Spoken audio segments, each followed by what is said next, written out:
আসসালামু আলাইকুম বন্ধুরা, আজকে আমরা লসাগুর আরেকটি পার্ট করব। সেটা হচ্ছে কি, কোন লঘিষ্ঠ সংখ্যাকে বা কোন ক্ষুদ্রতম সংখ্যাকে পরপর কয়েকটি সংখ্যা দ্বারা ভাগ করলে এই কথা উল্লেখ থাকে। তখন আমরা কি করব? যেমন আমাদের লেখা আছে কোন ক্ষুদ্রতম সংখ্যাকে 3, 5, 6 দ্বারা ভাগ করলে ভাগশেষ 1 হবে। এটা কিন্তু এসেছে এলজিডি তে 21-এ এবং প্রাথমিক শিক্ষা পরীক্ষা এসেছে 16 সালে। খুব গুরুত্বপূর্ণ প্রশ্ন। তাহলে এগুলো কি করবো? প্রথমে লসাগু করবো। 3, 5, 6, 3, 5, 6 লসাগু কত হয়? আমরা এবার লসাগুটা একবার করি। 3 কে 3, 5-এর মধ্যে যায় না, 5 থাকলো, 3 দুগুণে 6 আর যাবে না, কারণ 2 এবং 5 দুটি মৌলিক সংখ্যা।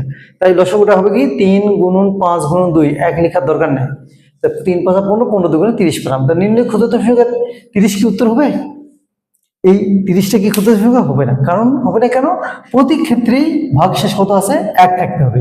তা 3 দ্বারা ভাগ করে দাও, 3 10 30, 1 অবশ্য নাই। যদি এখানে 1 থাকতো তাহলে কিন্তু আমাদের হয়ে যেত, কিন্তু 1 আর বেশি নেই, একবার মিলে যাচ্ছে। 5 দিয়ে ভাগ করলে 5 ভাগ 60, একবার নিঃশেষে বিভাজ্য হয়ে যাচ্ছে, 1 অবশ্যই থাকতেছে না। তাহলে 1 যোগ থাকলে 1 অবশ্যই থাকতো। আর 6 দিয়ে ভাগ করলে 5 6 30, 1 অবশ্যই থাকতেছে না। তাই আমরা নির্ণয় ক্ষুদ্রতম সংখ্যার ক্ষেত্রে একটা যোগ করে দেব।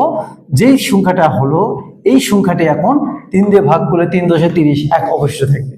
5 দিয়ে ভাগ করলে 5 6 30, 1 অবশ্যই থাকবে।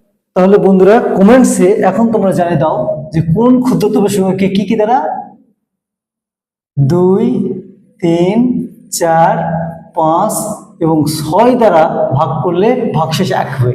কমেন্টসে তাহলে ঝটপট এই প্রশ্নটির উত্তরটি দিয়ে দাও। আর চ্যানেলটা ভালো লাগলে সবার কাছে সাবস্ক্রাইব আশা করছি।